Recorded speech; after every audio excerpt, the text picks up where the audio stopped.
साल से कोयला खदानों के आवंटन में किस प्रकार से देश को लूटने का काम कर रहा था, खनिज संपदा को लूटने का काम कर रहा था और पैरवी के बल पर अपने भाई भतीजे को, परिवार को कोयला खदान का आवंटन करने का काम कर रहा था, जिसे देश का जो टैक्स के माध्यम से जो पैसे सरकार के खजाने में जाने थे वो खजाने में नहीं जा करके वैसे परिवारों के बीच में जो पहले से इस देश में विभिन्न घोटालों के आरोपी थे और 2014 से पहले किस प्रकार का घोटाला और घपला इस देश की कुर्सी में बैठने का काम किया। और उसी दिन इन्होंने शपथ लिया था इस राष्ट्र के लिए, इस देश के लिए, इस राष्ट्र के भला के लिए, इस राष्ट्र में रहने वाले 140 करोड़ लोगों के लिए मुझे जो भी करना पड़ेगा उसको करने का काम करूंगा, राष्ट्र की सेवा में जिंदगी भर समर्पित रहने का काम करूंगा। महोदय, जैसा कि आप सभी जानते हैं, जिस प्रकार से बोली जाती थी, डाक बोले जाते थे, लेकिन 2014 के बाद पूरी बात पारदर्शिता के साथ खदानों के आवंटन में इस प्रकार से नीलामी प्रक्रिया का पालन किया गया, संविधान में संशोधन करके नियम बनाया गया और नीलामी प्रक्रिया का प्रारंभ होने से वो भाई भतीजावाद, वो परिवारवाद का खात्मा हुआ। वैसे लोग बेरोजगार हो गए, क्योंकि जिनके खजाने में, झोलिया में जो पैसे जाते थे वो जाना बंद हुआ, वो कराने लगे। और आज के दिन में वैसे जो गैर कोयला खदानें हैं, 500 खदानों को बिना नीलामी का आवंटन देने का काम नरेंद्र मोदी जी के नेतृत्व में हुआ है और 130 कोयला खदानों को आवंटन देने का काम नरेंद्र मोदी जी के नेतृत्व में आज कोयला विभाग कर रहा है, भारत सरकार कर रही है।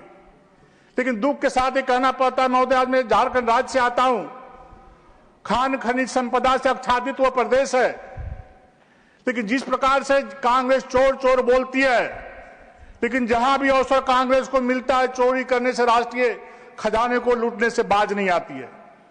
महोदय, मैं झारखंड के बारे में बतलाना चाहता हूं, जिस प्रकार से कोयला के क्षेत्र में, पत्थर के क्षेत्र में 2019 से जो लगातार कांग्रेस के समर्थन से उस राज्य में सरकार चल रही है, आरजेडी के समर्थन से उस राज्य में सरकार चल रही है, जिस प्रकार से कोयले का अवैध खनन हो रहा है, करोड़ों रुपए की चोरी कोयला का प्रत्येक दिन होता है महोदय।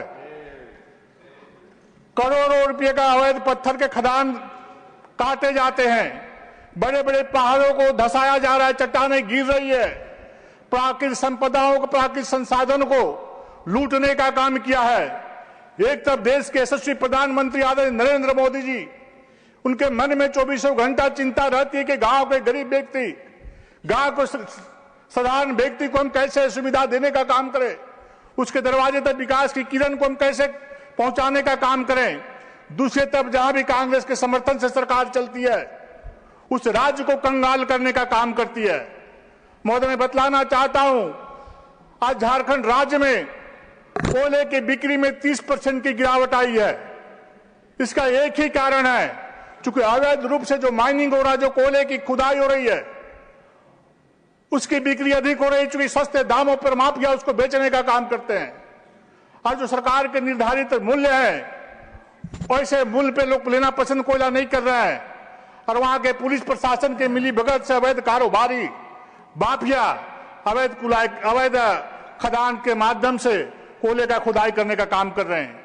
हाल ही में महोदय, अवैध कोयले खुदाई के माध्यम से रामगढ़ जिला का कुछ क्षेत्र में 4 लोगों का अवैध खदान करते हुए मृत्यु हो गई और वहां के प्रशासनिक पदाधिकारी उसमें इन्वॉल्व रहे। इस प्रकार की स्थिति परिस्थिति वहां पर बनी हुई है। मैं हाल के दिन में 4 दिन पहले की बात बतलाना चाहता हूं।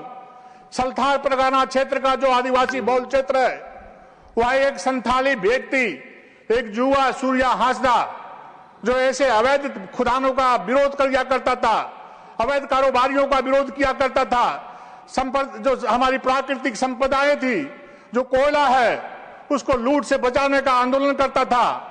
500 बच्चों को, गरीब बच्चों को शिक्षा देने का काम करता था। लेकिन जो अवैध कोयला खदान चलाते थे, अवैध कारोबार करते थे, वैसे लोगों को बर्दाश्त नहीं हो रहा था।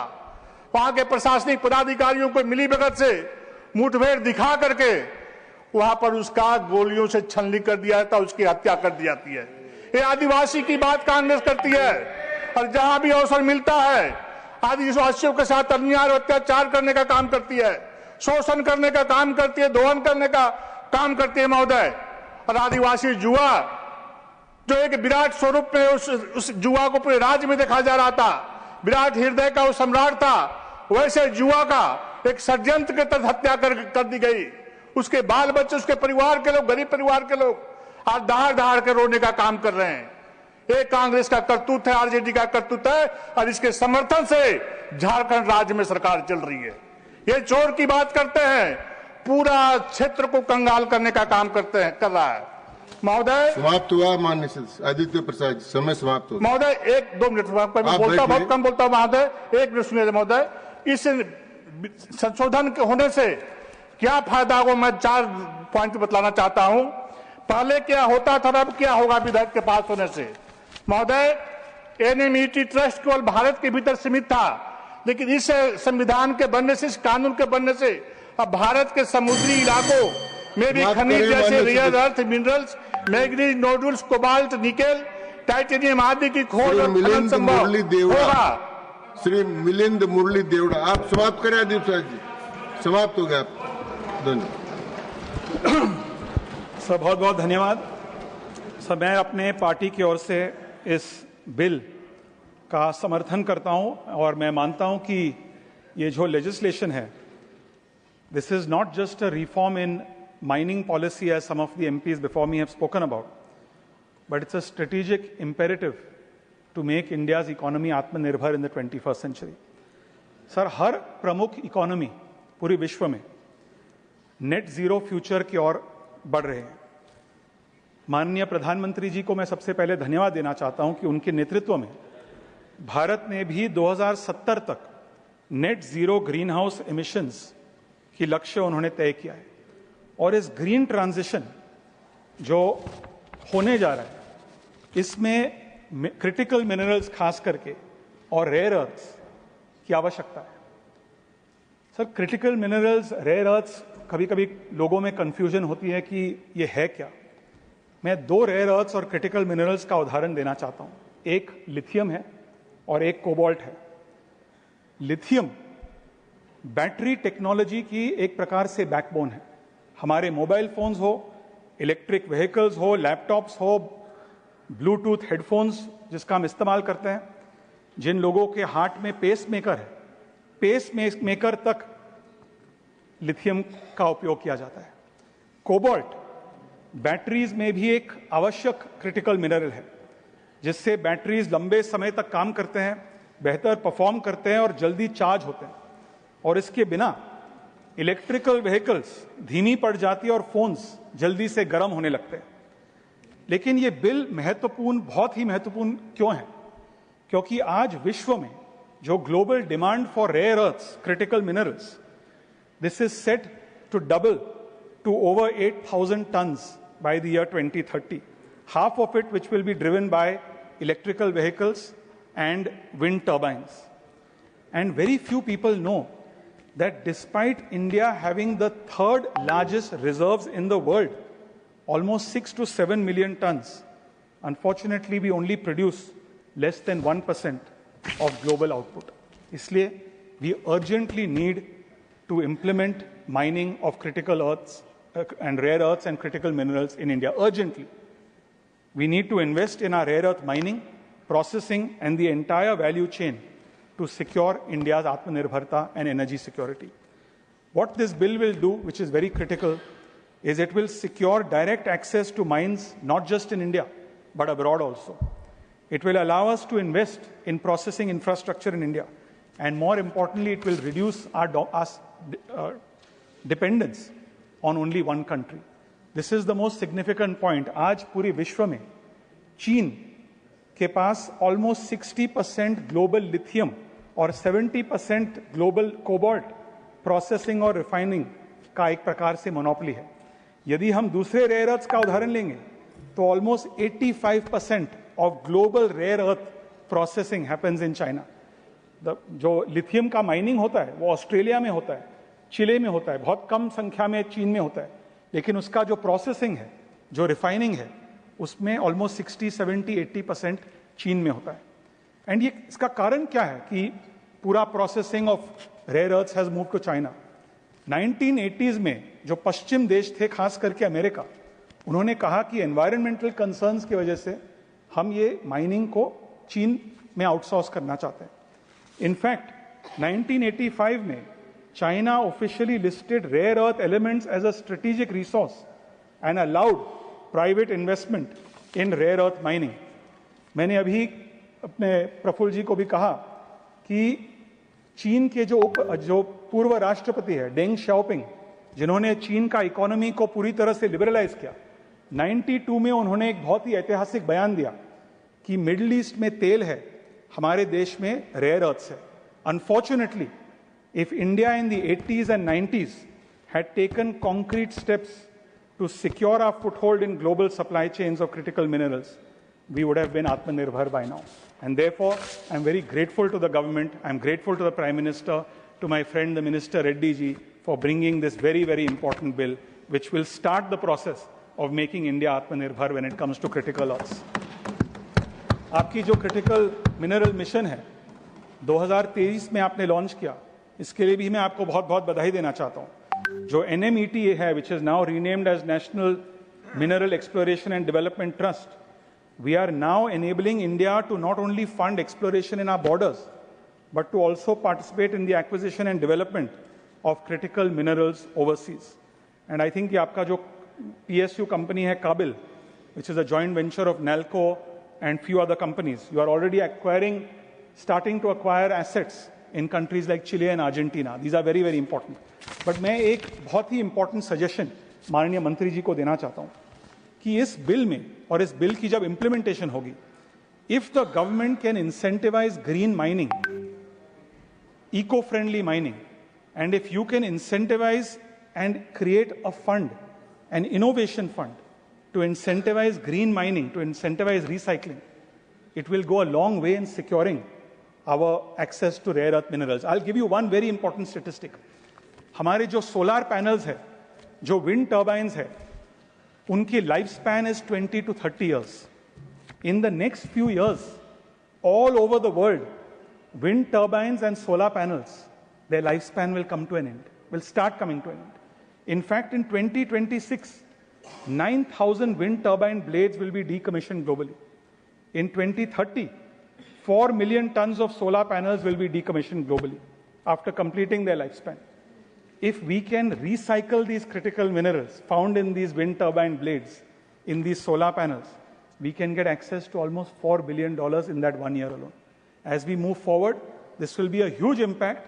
This may not pertain to your ministry, it pertains to the Environment Ministry, to the Ministry of New and Renewable Energy, but this will help us in addition to mining, in addition to securing mines in India and overseas. If we focus on recycling of these critical minerals, it will allow us to strengthen our supply chain. So with these words, sir, I only want to thank the Minister, the government for this very, very important bill. As I said, this is a decisive step towards our energy independence and towards our economic independence, and more importantly, to reduce our dependence on foreign countries that could be hostile towards us. Thank you very much. धन्यवाद देवड़ा जी। श्री मयंक कुमार नायक। धन्यवाद उपसभापति महोदय। मैं आज का खान और खनिज विकास और विनिमय संशोधन विधेयक 2025 आज राज्यसभा में प्रस्तुत हुआ है, उसका मैं समर्थन करता हूं। हमारे यशस्वी प्रधानमंत्री आदरणीय नरेंद्र मोदी जी के नेतृत्व में केंद्र सरकार के द्वारा आज ये विधेयक पेश किया जा रहा है। देश में यूपीए सरकार ने के समय में सब खनन क्षेत्र में हुए घोटालों को देखा है और उस समय के कानून में जो ऑक्शन और खोदान के आवंटन करने की जो कोई व्यवस्था नहीं थी, जिसका भरपूर लाभ उठाते हुए पक्षपाती तरीके से खदानों का आवंटन हुआ और जिनका खामियाजा खनन क्षेत्र और पूरे देश की अर्थव्यवस्था को अनेक वर्ष तक झेलना पड़ा था। माननीय प्रधानमंत्री श्री नरेंद्र मोदी जी के नेतृत्व में ही 2014 में जब सरकार बनी तब कोयला खदानों की नीलामी भी शुरू की गई थी। 2015 में खान एवं खनिज विकास एवं विनिमय अधिनियम 1957 में संशोधन करके गैर कोयला खनिजों की खदानों को आवंटन में भी नीलामी प्रक्रिया अनिवार्य बनाई गई।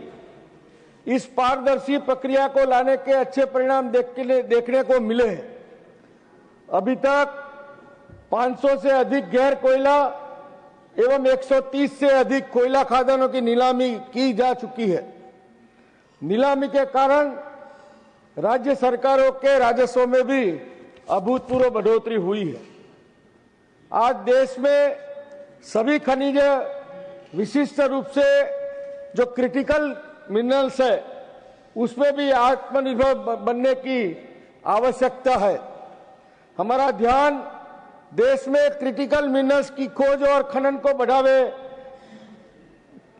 पर होना चाहिए।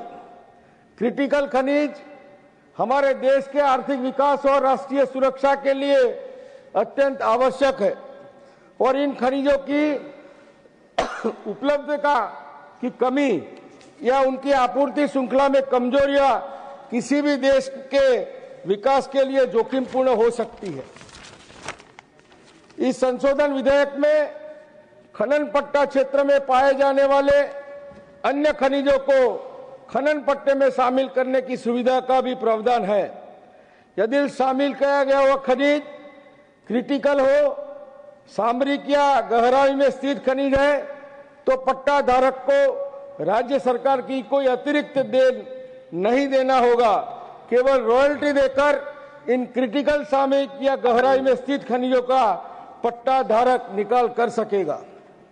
देश में अनेकों खदानों में खनन पट्टा में लिखे गए खनिजों के अलावा अनेक क्रिटिकल खनिज निकलते हैं, किंतु मौजूदा कानून में खनन पट्टा में नई खनिज शामिल करने के अनेक दिक्कतें हैं।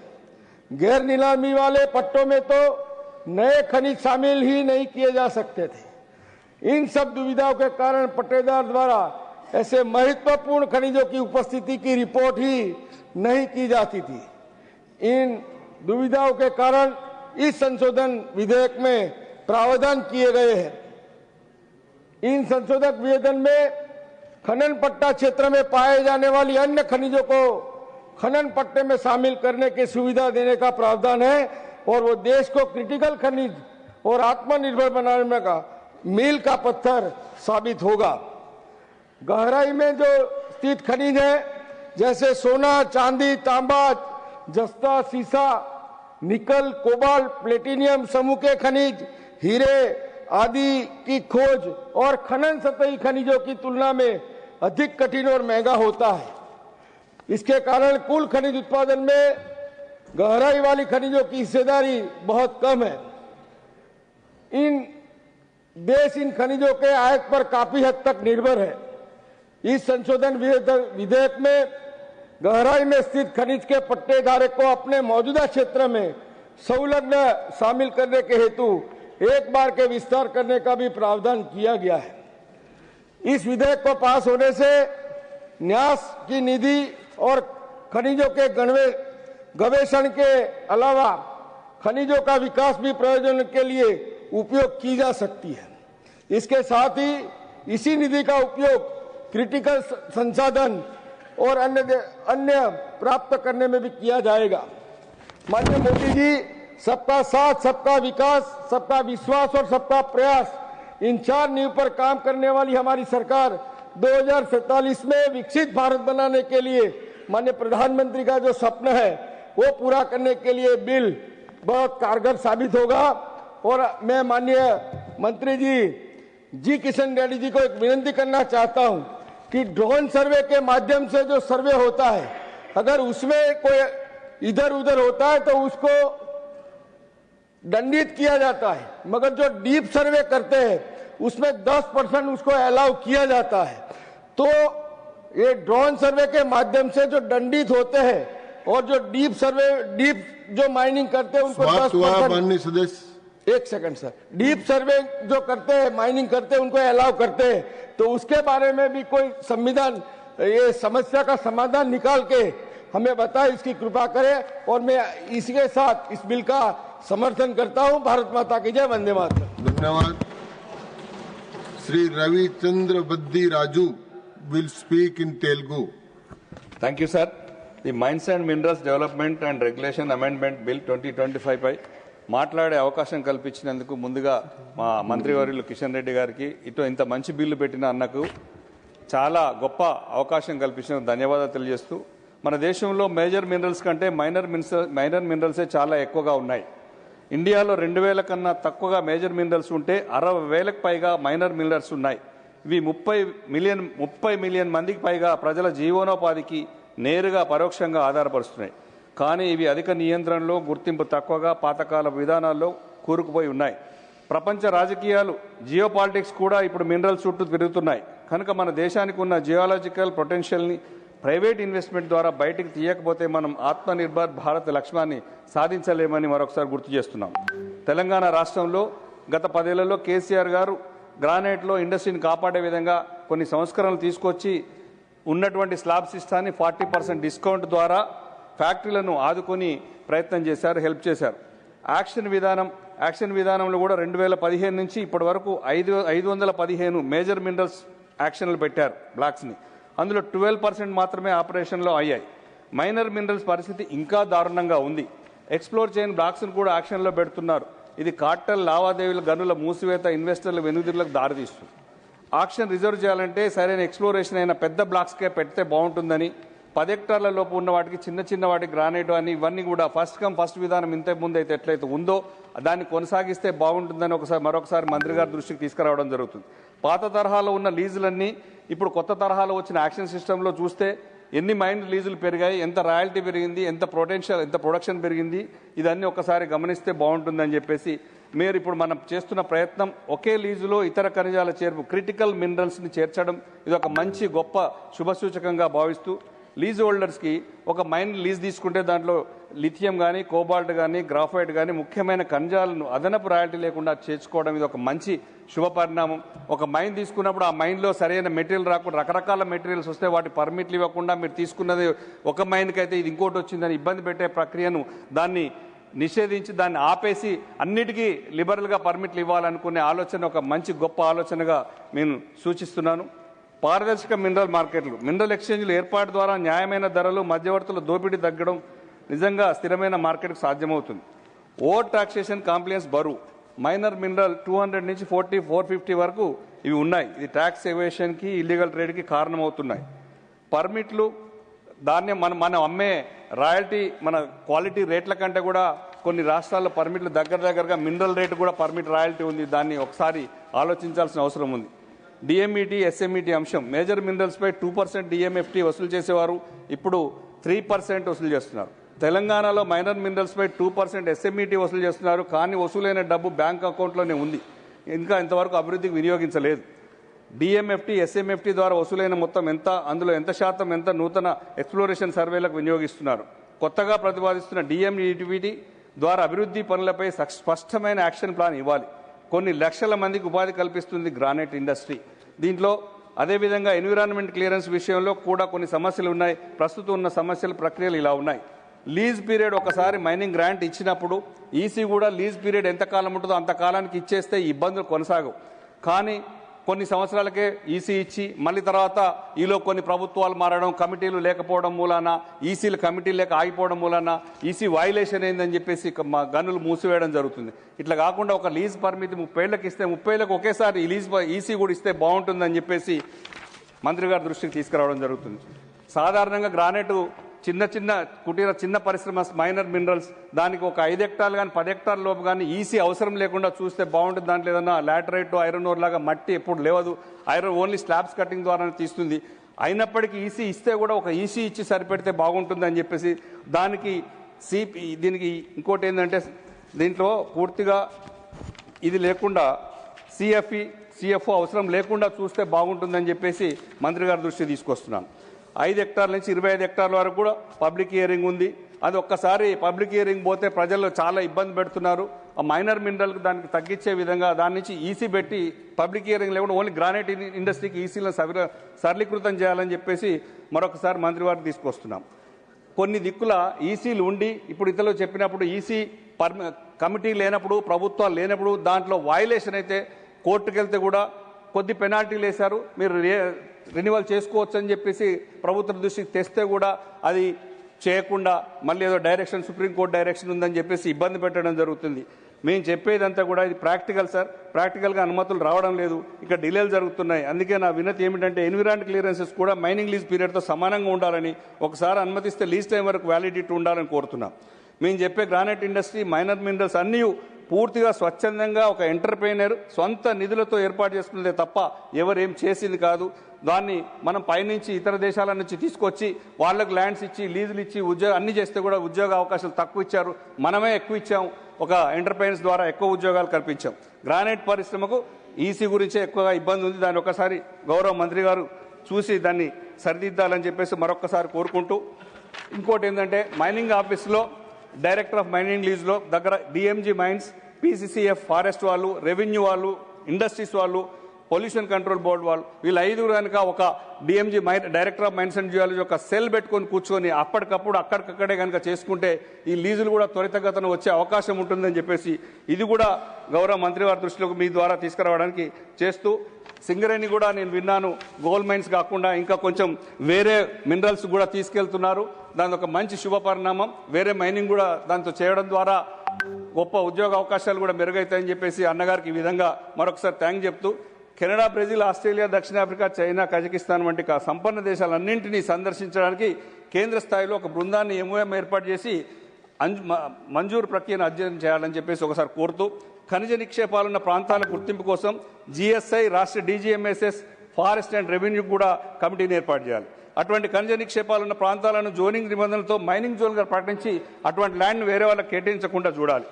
ఇంకోటి ఏంటంటే ఆస్ట్రేలియా మరియు ఇతర ఖనిజ సంపన్న దేశాల మాదిరిగానే ఒక నిర్దిష్ట ఖనిజ బ్లాక్లో పూర్తిగా ఫస్ట్ కమ్ ఫస్ట్ కూడా లీజులు ఇస్తున్నారు, అవసరమైతే యాక్షన్ కూడా పెడుతున్నారు. దాన్ని గమనించాల్సిందిగా కోరుతూ, అన్వేషణకు నిధుల కేటాయింపు తప్పనిసరి పెంచాల్సిన అవసరం ఉంది.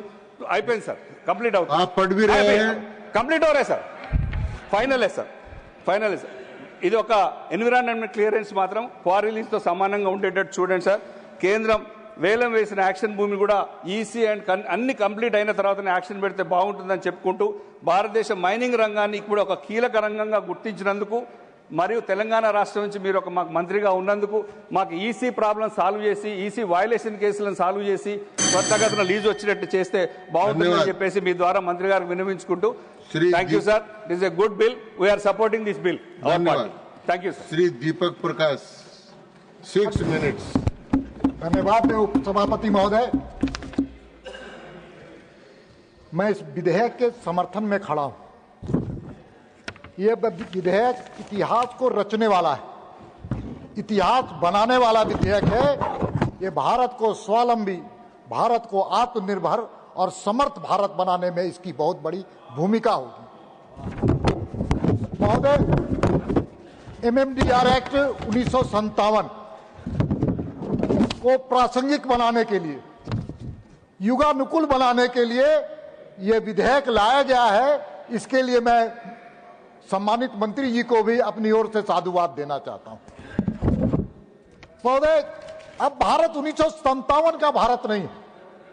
अब भारत मोदी जी के शासन में बढ़ता हुआ भारत है, नेशन फर्स्ट का भारत है और समर्थ भारत बनने के लिए पूरे 140 करोड़ जनता का आत्मबल है महोदय.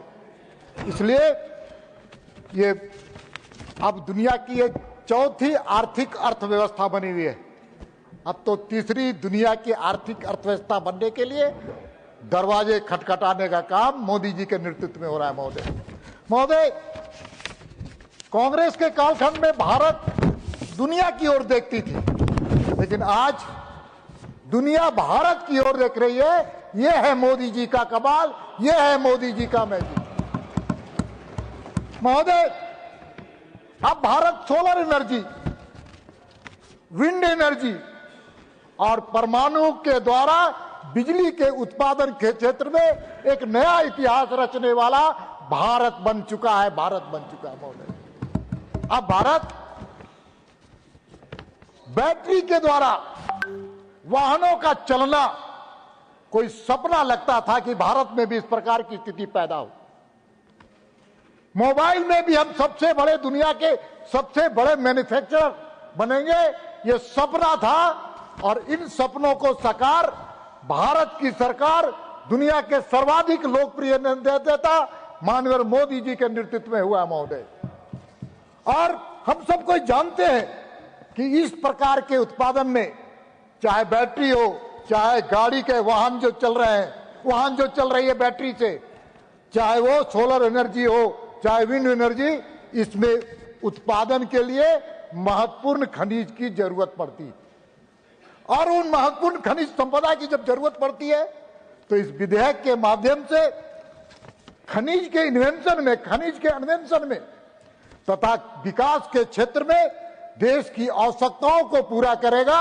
ये हम नहीं मान रहे, दुनिया मान रही है कि इस विधेयक के माध्यम से भारत आगे बढ़ेगा, समर्थ भारत बनेगा। मित्रों, यह विधेयक भारत को स्वच्छ ऊर्जा, सेमी कंडक्टर, ईवी तथा इलेक्ट्रॉनिक उत्पादों के लिए विकसित करने का, संरक्षित करने का और भारत को आगे बढ़ाने का काम करेगा। यह विधेयक इसलिए भी इस देश की आवश्यकताओं को पूरा करने के लिए लाया गया। महोदय, यह विधेयक नेशनल क्रिटिकल मिनरल्स के लक्ष्यों को प्राप्त करने में मदद करेगा। महोदय, भविष्य में दुनिया की अर्थव्यवस्था उन तकनीकों पर आधारित होगी जो लिथियम, ग्रेफाइट, कोबाल्ट, टाइटेनियम और दुर्लभ खनिजों पर निर्भर करेगी। और इस विधेयक के माध्यम से दुर्लभ तथा महत्वपूर्ण खनिजों की मांग को देश को एवं विदेश से, देश से ही नहीं विदेश से भी पूर्ण करने का लक्ष्य इस विधेयक के माध्यम से रखा गया। महोदय, ये कैप्टिव माइंस के को और लाभप्रद कैसे बनाया जाए, कैसे उसमें जो पूंजी निवेश करने वाले लोग हैं वो कैप्टिव माइंस के माध्यम से कैसे उसको लाभप्रद बनाया जाए, इसमें इस विधेयक में इसकी आत्मा है। महोदय, यह संशोधित विधेयक गहराई जिसको हम डीप सीटेड मिनरल्स कहते हैं महोदय, जैसे सोना, चांदी, हीरा, जस्ता, सीसा जैसे खनिज संपदा को अन्वेषण, केवल एक्सप्लोरेशन ही नहीं होगा, इन्वेंशन ही नहीं होगा, बल्कि डेवलपमेंट कैसे होगा उसको बेहतर करने का भी हम सब लोग इसमें विधेयक में है। महोदय, इस विधेयक के माध्यम से ईएल एक्सप्लोरेशन को भी सरलीकरण का काम किया गया। इस विधेयक में सबसे महत्वपूर्ण बात यह है महोदय कि राष्ट्रीय खनिज नेशनल मिनरल एक्सप्लोरेशन ट्रस्ट का दायरा बढ़ाकर अब केवल एक्सप्लोरेशन ही नहीं होगा बल्कि खनिज विकासों का भी काम करने वाली होगी, जिसके कारण यह न्यास देश की भूमि पर ही खनिज संपदा का खोज नहीं करेगी, देश की भूमि पर ही खनिज संपदा का खोज नहीं करेगी, बल्कि समुद्र के गहराइयों में भी जाकर के खनिज संपदा का खोज करेगी और सशक्त भारत बनाने का काम करेगी। महोदय, इस विधेयक के माध्यम से केवल देश में ही नहीं विदेशों में भी किस प्रकार से जाकर के दुर्लभ से दुर्लभ खनिज संपदा को कैसे एक्सप्लोरेशन किया जाए, कैसे उसका विकास किया जाए और उसके साथ वहां के खनिज पट्टे भी हमारे नाम पर होकर के वहां की खनिज संपदा को ला करके भारत की आर्थिक अर्थव्यवस्था को बेहतर किया जाए, ये इस विधेयक की सबसे बड़ी खूबसूरत विशेषता। महोदय, अब कांग्रेस का युग नहीं है महोदय, अब नए भारत का युग है। मोदी जी के कार्यकाल में खनन क्षेत्र में काफी सुधार हुआ है, पारदर्शी हुआ है तथा घोटाला मुक्त हुआ है। यह है मोदी जी का कमाल। महोदय, नीलामी प्रक्रिया की बात की जाए तो 547 से अधिक खनिजों के एक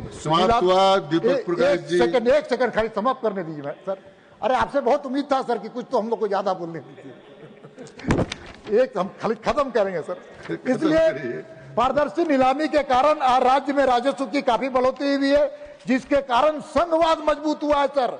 डीएम फाउंडेशन के माध्यम से 23 राज्यों के 645 जिलों में लाभ कल्याणकारी योजनाएं मोदी जी के कार्यकाल में चलाई जा रही है। यह है खनिज संपदा के माध्यम से सामाजिक कल्याण के वे काम। महोदय इस प्रकार से कांग्रेस के कालखंड के कोयला घोटाले की बात होती है, जिसको हम कोलगेट के नाम से जानते हैं। हम सबको ही जानते हैं कि उस वक्त नीलामी कैसे होती थी। महोदय बस एक आधा सेकेंड महोदय, मैं इतना ही कहना चाहता हूं कि उस वक्त कोलगेट के समय में किस प्रकार से नीलामी किस तरह से आवंटन होता था। आवंटन मंत्रालय से नहीं होता था, आवंटन किसी माध्यम से नहीं होता था, नीलामी से नहीं होता था। एक शाही परिवार के घर से चुटका निकलता था और खनिज संपदा और कोयले के खानों का आवंटन होता था। इसलिए सुप्रीम कोर्ट ने माननीय श्री प्रफुल्ल पटेल जी, धन्यवाद Deepak ji.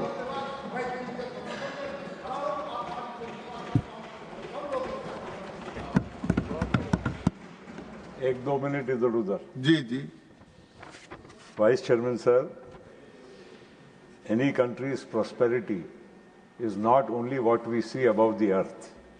You see big buildings, you see factories, you see other developmental projects, and you feel that yes, the country has moved forward, has progressed.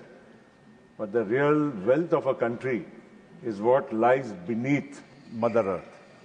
And that is why we have to ensure that the real prosperity which lies below Mother Earth is harnessed to its fullest potential, and that will truly make India a great nation. Our friend Milind was just speaking about some rare earths and critical minerals. I'd just like to mention something which is very recent. You know, the Ukraine-Russia war which is going on, and when President Zelensky went to the White House for the first time, the biggest ask from America to President Zelensky was, I want the rare earths, the critical minerals which are in Ukraine, they should be given to the United States of America. Right now we have a trade war going on. There is a tariff issue going on between India and the United States, and with many other countries of the world, with the US. Why is China left out from that extra special treatment which is being now meted out to India? The reason is they have got rare earths and critical minerals, which was just pointed out by my friend, that they are in a position where they can command, because they can spoil the entire value chain which is built up across the United States or in any other country, just by not supplying those critical elements. Today, all electronics, all, I would say, hardware, software, all that is being created, there is a very big element of all these rare earths and critical minerals. Today, if you really look at even space exploration, today we have the nuclear. Today, nuclear, we are not talking so much about nuclear. We talk about solar energy, wind energy, water, hydro, all that is fine, that has to be done. But nuclear energy is also a big source of energy in the world. France, a developed country, gets almost 90% of its entire energy coming from nuclear sources. India also has a very ambitious nuclear energy production program. All that will require these kind of critical minerals. For you'll need uranium, you'll need thorium, you'll need many other critical minerals which all lie below the Mother Earth. And that is why what the minister has also talked of a trust in this bill to create a kind of a fund which will help in exploration, which will help in mapping the critical minerals which are available within India, is a very welcome step. Today, sir, you know, there are new technologies. Aerial mapping, there are planes with all the technological equipment to sensors and everything, which can map critical minerals, water, and any other kind of below the surface substance for miles deep into the Mother Earth. So these are all new changing, evolving technologies. हम लोग पुराने समय पर केवल हम mining की बात करते थे तो कोयले की खदान की बात करते थे या हमारे लोहे की खदान की आयरन ओर की बात करते थे, ऐसी कुछ आम बातें हम लोग ज़्यादा करते थे। लेकिन आज विश्व बदल गया है, दूसरी दिशा में जा रहा है, और उसके आधार पर आधुनिक युग में हम किस तरह से हमारे भारत की जो हमारे पास संसाधन खुद उपलब्ध है, इसका हम इस्तेमाल ज़्यादा से ज़्यादा करें। एक आखिरी में कहता हूँ कोयला जैसी एक चीज है।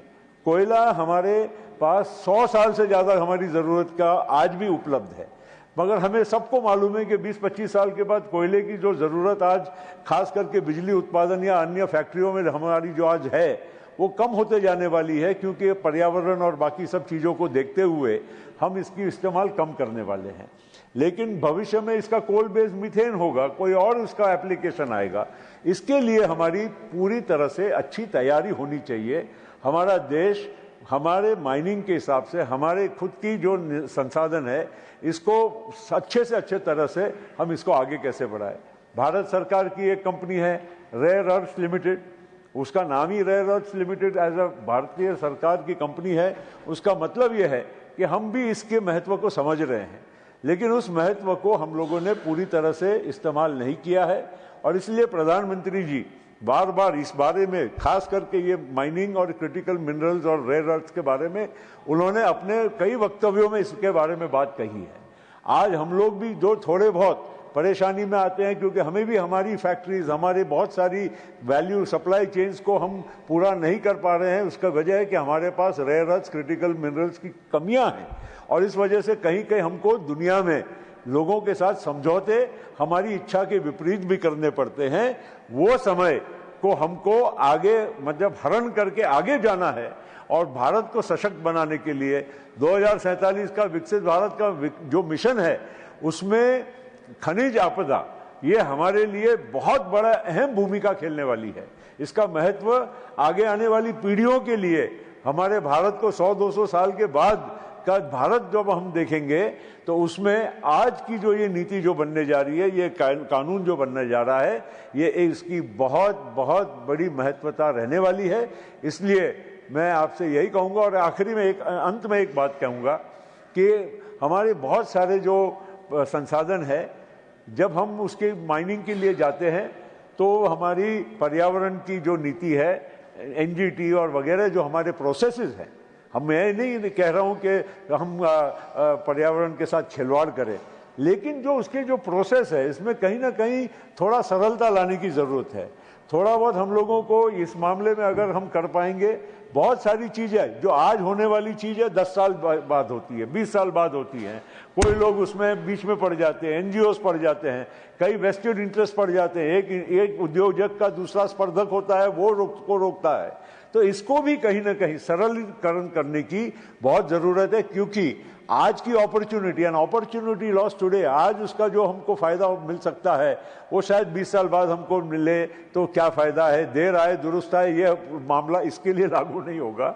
इसलिए मेरी विनती है कि इसमें भी मंत्रालय ज़्यादा विशेष ध्यान दे और पर्यावरण की जो क्लियरेंसेस है ये हम जल्दी से जल्दी प्राप्त कर सके। मैं पूरी तरह से इस बिल का समर्थन करता हूं, सराहता हूं और मंत्री जी को भी बहुत बहुत धन्यवाद देता हूं। धन्यवाद पटेल साहब। श्रीमती सीमा द्विवेदी। कितना टाइम है, देखो कितना टाइम है, बोलो ना। अच्छा, माननीय उपसभापति महोदय, मैं बहुत आभारी हूं कि आपने मुझे इतने महत्वपूर्ण विधेयक पर बोलने का अवसर दिया। महोदय, मैं धन्यवाद देना चाहूँगी देश के यशस्वी प्रधानमंत्री जी को, जिन्होंने शपथ लेने के बाद इतना बड़ा निर्णय लिया, जिस निर्णय से देश का बहुत हित हुआ और हमारी औद्योगिक नीति को बहुत बढ़ावा मिला। महोदय, मैं आज जो खान और खनन विकास और विनियम संशोधन विधेयक 2025 पेश किया गया है, उसके लिए मैं सरकार को अभिनंदन करती हूं और माननीय अपने कर्मठी मंत्री जी को बहुत हृदय से धन्यवाद देना चाहती हूं।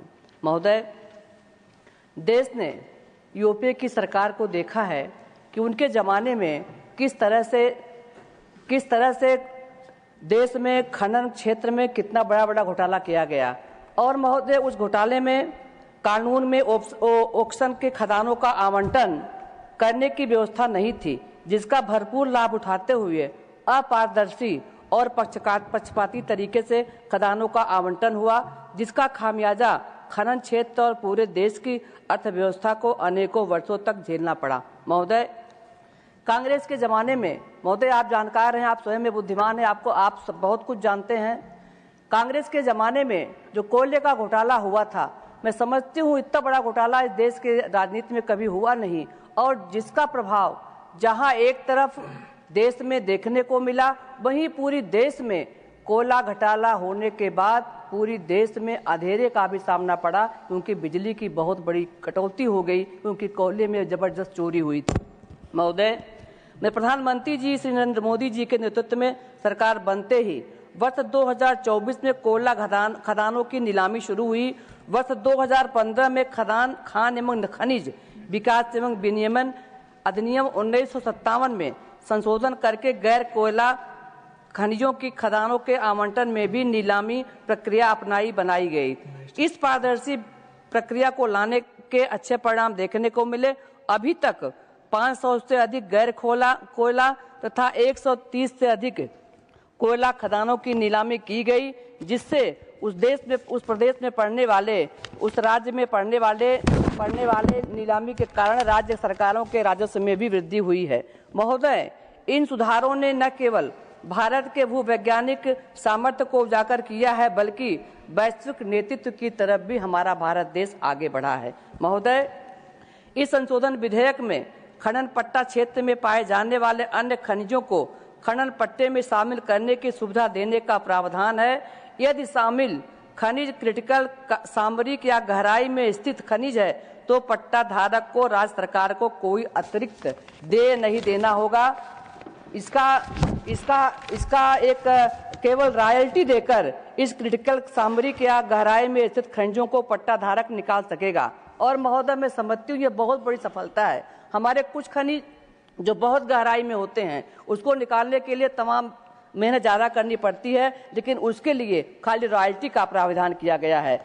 देश के अनेकों खदानों में खनन पट्टा में लिखे गए खनिजों के अलावा अनेक क्रिटिकल खनिज निकाले जा सकते हैं, किंतु मौजूदा कानून में खनन पट्टा में नए खनिज शामिल करने में अनेक दिक्कतें हैं। इस दिक्कतों को दूर करने के लिए यह विधेयक है। गैर नीलामी वाले पट्टों में तो नए खनिज शामिल ही नहीं किए जा सकते हैं।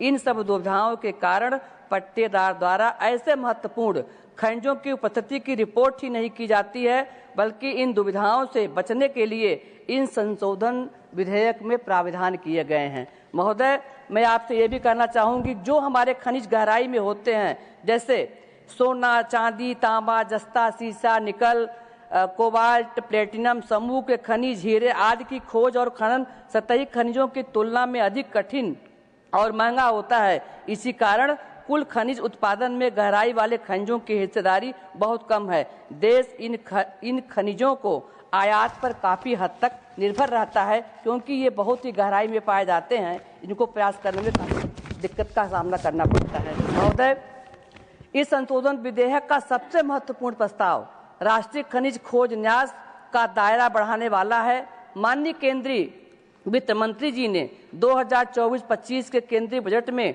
क्रिटिकल खनिजों के घरेलू उत्पादन और पुनर्चक्रण को बढ़ाने तथा क्रिटिकल खनिज परिसंपत्तियों के विदेशी अधिग्रहण के लिए राष्ट्रीय क्रिटिकल खनिज मिशन की स्थापना की घोषणा की थी, जो अपने आप में बहुत महत्वपूर्ण स्थान रखता है। ऐसी घोषणा किसी वित्त मंत्री ने इसके पहले कभी नहीं की थी। केंद्रीय मंत्रिमंडल के मंजूरी के से राष्ट्रीय क्रिटिकल खनिज मिशन की गई है। राष्ट्रीय क्रिटिकल खनिज मिशन के उद्देश्यों को पूरा करने तथा इसके कार्यान्वयन के लिए वित्त पोषण सुनिश्चित करने हेतु अधिनियम में कुछ संशोधनों की आवश्यकता है। और महोदय, इसी संशोधनों की आवश्यकता को मद्देनजर देखते हुए सरकार ने यह फैसला लिया कि यह विधेयक हमको लाना ही चाहिए। राष्ट्रीय खनिज न्यास के दायरे और प्रादेशिक क्षेत्र का प्रस्तावित विस्तार घरेलू सोर्सिंग और विदेशों में महत्वपूर्ण खनिज परिसंपत्तियों के अधिग्रहण दोनों के माध्यम से अपनी महत्वपूर्ण खनिज आपूर्ति श्रृंखला को प्राप्त करने में सरकार के फोकस में सहायक सिद्ध होगा। मुझे आशा है कि इस खनिज क्षेत्र में दूरगामी परिणाम लाने वाले इस संशोधन का यह सदन एक स्वर में समर्थन करेगा। महोदय, मैं आपसे यह भी कहना चाहूँगी, मैं आपके सामने कुछ प्रभावशाली आंकड़े रखना चाहती हूँ कि 2014 के पहले हमारा देश कहाँ था। 2014 में आंकड़ा था, वित्तीय वर्ष 2013-14 में भारत ने 152 मिलियन टन लौह अवैध का उत्पादन किया था, जबकि वित्तीय वर्ष 2024-25 में यह संख्या 90% की चौंकाने वाली वृद्धि के साथ 289 मिलियन टन तक पहुंच गई। यह सिर्फ वृद्धि ही नहीं बल्कि ये हमारे औद्योगिक विकास के प्रति प्रतिबद्धता है का प्रमाण है। गहराई वाली सैन्य क्षेत्रों के लिए ये सरकार हमारी पारदर्शी ढंग से काम कर रही है। महोदय, जैसा कि हमारे प्रधानमंत्री जी का संकल्प है कि मैं पूरे देश में किसी प्रकार का कोई भी ऐसा काम नहीं करने दूंगा जिससे हमारे देश की साख गिरे, हमारे देश की साख बढ़े, हमारे देश में खनिज संपदा आगे आए और हमारे देश में पारदर्शी ढंग से काम हो। इस संकल्प मोदी साहब का है। मैं इसी संदर्भों के साथ मैं इस बिल का समर्थन करती हूँ, इस विधेयक का समर्थन करती हूँ।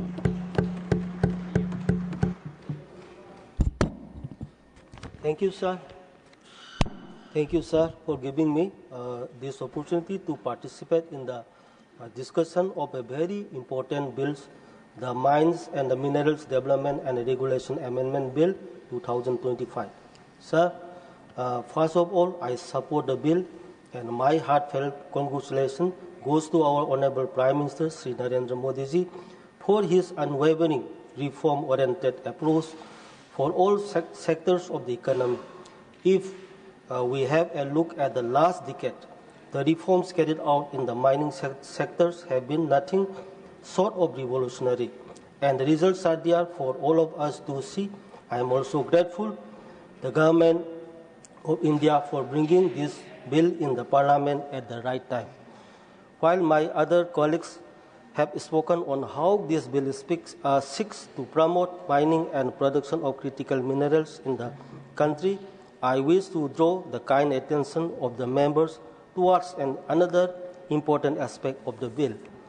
Sir, as per current rules, the captive mines are allowed to sell only up to 50% of current year's production after meeting the requirements of captive end-use plan. However, there are many instances where the old mineral stock which is not usable in end-use plan because of its low grade is lying unused in the lease areas. Sir, it has been reported that in certain mining districts, more than 50% of the mineral mined in the year is non-plant grade.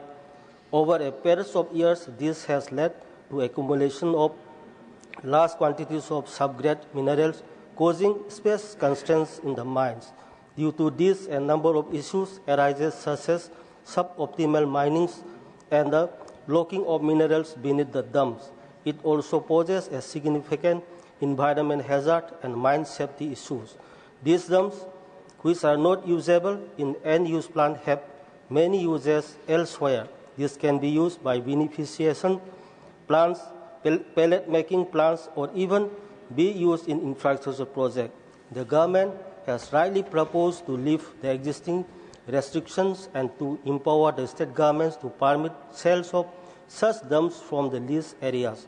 I wholeheartedly acknowledge the positive problem-solving approach adopted by Honorable Minister Garu Sri G. Kishan Reddy ji. Because of the amendment proposed by him will not only increase the mineral production and availability of minerals to industries, but also promote scientific and optimal minings and increase revenue of the state government.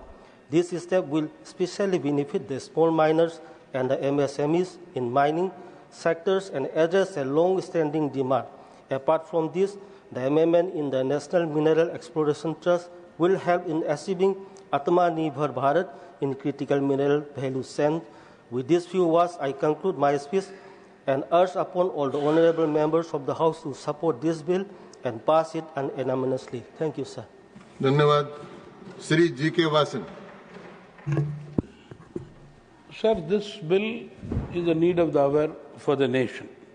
If India has to play an important international role in this field, then the existing framework has to be modernized, which the minister has perfectly done in this bill. I congratulate the minister. Sir, basically, this bill, I would say, secures our economic future by reducing our dependence on countries like China, because electrical devices, maybe car, phones, or even laptops, we depend upon them. So, instead, we have to be on our own. That means we have to encourage mining in India. That is why this bill stands forward. Sir, mining definitely, sir, is going to create more jobs in the country. We have to have new technology.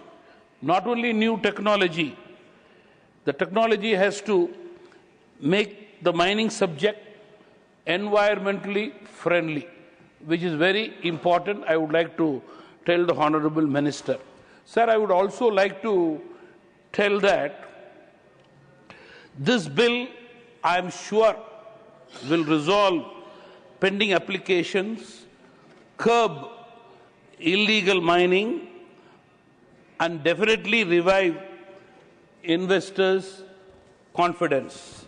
Sir, an important subject which I would say on illegal sand mining, especially in Tamil Nadu, it is a serious issue, maybe all over in most of the states, with widespread environmental and economic consequences. It involves illicit extraction of sand from riverbeds and coastal areas, bypassing regulations and causing significant damages to ecosystems and state revenue, sir.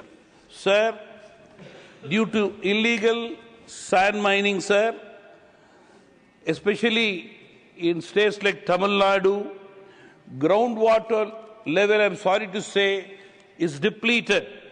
Farmers are facing huge water scarcity. Sometimes in villages, due to the carelessness of the government, they do not even get drinking water. That is the plight of our farmers. Rivers like Kaveri, Vaigai, Pala, Thamirabarani are hugely affected due to illegal sand mining. Sir, to conclude, I would like to say, sand mining in Tiruchi, the Kaveri belt, Tanjavur, Ariyalur and Vellur, which are important states for the farmers, farmers are 100% affected in states like Tamil Nadu. Strict measures have to be taken to curb this, sir. With this, I congratulate the Minister and support the bill on behalf of my party, Tamil Maanila Congress Movement. Doctor Anil Sukhdevrao Bonde. धन्यवाद सभापति महोदय। मैं आज मंत्री जी को और प्रधानमंत्री नरेंद्र जी मोदी इनको धन्यवाद भी देता हूं और अभिनंदन भी करता हूं, क्योंकि ये खान और खनिज विधेयक विकसित भारत का विधेयक है और आपको पता है कि 2030 तक हमारा देश नए हाइट तक पहुंचने वाला है एक क्षेत्र में, यानी टारगेट है 1.5 billion ton of coal, 450 million ton of iron and 730 million of limestone. Sir, ये तीन जो क्षेत्र है, फाइनेंशियल ईयर 2013 में भारत ने 152 million ton of iron produce किया था। मैंने कहा कि कुछ 2024-25 में ये 90% से बढ़कर 289 मिलियन टन हो गया। ये दिखाता है कि हमारा इंडस्ट्रियल प्रोग्रेस कैसा हो गया। सर, लाइमस्टोन प्रोडक्शन हमारा 60% से बढ़ गया, यानी 450 मिलियन टन पे गया। ये बताता है हमारा इंफ्रास्ट्रक्चर और कंस्ट्रक्शन सेक्टर कैसे बढ़ गया। सर, बॉक्साइट जो एल्यूमिनियम इंडस्ट्री का है वो 71% से बढ़ गया, 25 मिलियन टन से हो गया। ये बताता है कि हमारी मैन्युफैक्चरिंग कैपेबिलिटी कैसे बढ़ गई। और सबसे इंपॉर्टेंट कोल प्रोडक्शन ये 85% से बढ़ गया। ये बताता है कि प्रधानमंत्री नरेंद्र जी मोदी इनके नेतृत्व में हमारी इकोनॉमी और सिक्योरिटी कैसे बढ़ गई। सर, महत्वपूर्ण बात है, ये माइनिंग सेक्टर ऐसा है कि इसमें भ्रष्टाचार नहीं हुआ तो राष्ट्र की संपत्ति बढ़ती है, और इसमें भ्रष्टाचार हुआ तो चोरों की लुटेरों की संपत्ति बढ़ती। 2014 के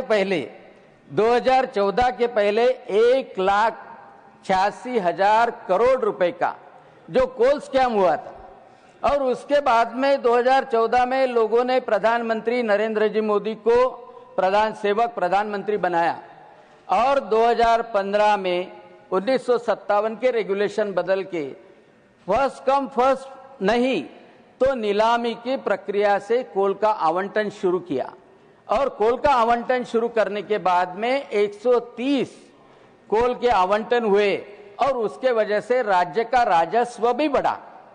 यानी चोरों के जेब में पैसा नहीं गया, क्योंकि इनका तो प्रॉब्लम ऐसा था, ना खाता ना बही, जो बोले चोर बोले वही सही, ऐसा जो यूपीए आज की इंडी उनका ये था। आज मैं इसके ऊपर इसलिए बोल रहा हूं कि मोदी जी के सरकार में रिफॉर्म्स भी हुए, इनोवेशन भी हुए, और इंक्लूसिव ग्रोथ हुई। आज का जो बिल है स्पेशली एमएसएमई सेक्टर के लिए बहुत महत्वपूर्ण है, क्योंकि जब हमारा मिनरल प्रोडक्शन कम था, कम प्रोड्यूसर थे, वो प्राइस डिटरमाइन करते थे।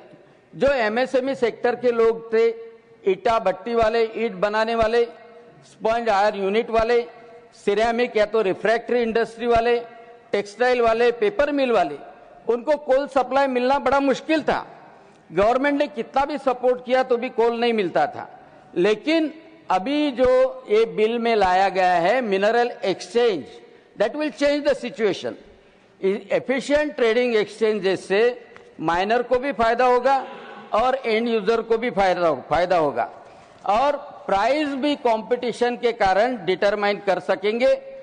बजटिंग और प्लानिंग एमएसएमई का अच्छी तरह से हो सकेगा। द मिनरल ट्रेडिंग एक्सचेंजेस ये फेयर मार्केट प्राइस डिटरमाइन करने के लिए बहुत महत्वपूर्ण रहेगी। ये सप्लाई एंड डिमांड डायनेमिक्स जो खनिजों की होती है उसके लिए बहुत महत्वपूर्ण होने वाला है, और उसके वजह से जब एमएसएमई सेक्टर को ये कोल का सप्लाई मिलेगा या मिनरल का सप्लाई मिलेगा, ऑब्वियसली उससे रेवेन्यू शेयर भी अच्छी तरह से बढ़ सकेगा। महत्वपूर्ण बात है कि एमएसएमई सेक्टर के माध्यम से रोजगार भी बढ़ता है, तो रोजगार बढ़ाने का काम भी इस माध्यम से अच्छी तरह से होने वाला है। अध्यक्ष महोदय, ये जो गैप थी ये एमएमडीआर एक्ट के वजह से, ये एक्ट मिनरल ट्रेडिंग एक्सचेंज के वजह से यह गैप भी भर के निकलने वाली है। क्या ये सेबी के अंडर आता है? नहीं, अभी तक ये सेबी के अंडर आता नहीं है, लेकिन सेबी जैसा ही एमएमडीआर एक्ट के माध्यम से एक रेगुलेशन मैकेनिज्म एससीआरए जैसा निर्माण हो सकता है, और वह सेबी रेगुलेट उसको कर सकती है। यह रहा तो पूरा पारदर्शी क्षेत्र होगा, और पारदर्शी क्षेत्र होगा तो देश की संपत्ति भी बढ़ेगी, राज्य का राजस्व भी बढ़ेगा, और एम्प्लॉयमेंट और लोकल इकोनॉमी यह भी बढ़ेगी। सबसे इंपॉर्टेंट बात है कि मुझे आज आश्चर्य हुआ कि जो यूपीए पहले बोलते थे आज की इंडी है, वो यहां से भाग गए, यहां से पलायन करके गए, क्योंकि उनको मालूम था, हर एक जन याद करने वाला है कोल स्कैम का, और वो कोल स्कैम अभी जिंदगी में भारत में कभी होने वाला नहीं है, क्योंकि मोदी जी ने ट्रांसपेरेंसी सबसे महत्वपूर्ण फैक्टर रखा है। सिंधु का जल चोरने की अनुमति देने वाले वो लोग खुद कोयले की चोरी करते थे, और वैसा आज ये भारत में हो नहीं सकता, क्योंकि मोदी जी का नेतृत्व है। इसलिए मैं बिल का समर्थन करता हूं और अभिनंदन करता हूं। धन्यवाद। श्री मस्तान राव यादव बीड़ा, 3 minutes. Thank you, sir. Sir, I, on behalf of our Telugu Desam Party and our Honorable Chief Minister Sri Nara Chandrababu Naidu Garu, rise to speak on the Mines and Minerals Development and Regulation Amendment Bill 2025. This bill is a timely reform in the governance of our mineral resources as our country positions itself for rapid industrialization, energy transition and global competitiveness. The bill seeks to modernize the existing framework, addresses gaps in exploration and licensing and unlock the potential of critical minerals that are vital for our future, in line with our Honorable Prime Minister Sri Narendra Modi ji's vision of an Atmanirbhar Viksit Bharat by 2047. Respected sir, I would like to commend our Honorable Minister Sri Kishan Reddy ji for providing the necessary support via this bill for India's emergence as a global player in the mining sector.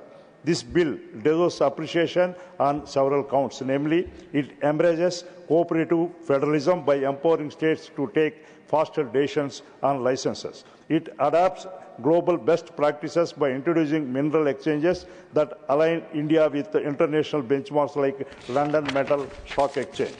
It strengthens our strategic autonomy, ensuring India is less dependent on imports for critical minerals.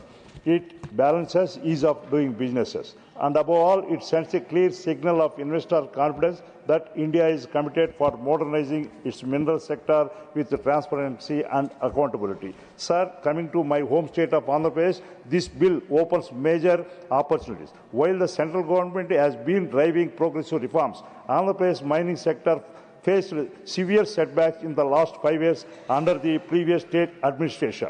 Their so-called free sand policy was disastrous as it resulted in widespread environmental destruction, including riverbed degradation, and led to an estimated loss of 7,000 crores, sir.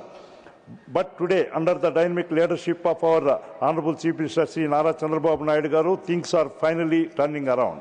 We are bringing transparency and efficiency back. Our new Minor Mineral Policy 2025 will resolve nearly 1,900 pending cases through a one-time settlement scheme. By reviving the first served policy for minor minerals, we are encouraging new entrants and competition, while continuing transparent auctions for major minerals. These steps are designed to dismantle the corrupt system of the past and resolve the mining sector as a key driver of Andhra Pradesh economy. With this, on behalf of our Telugu Desam Party, wholeheartedly support this bill, sir. Thank you.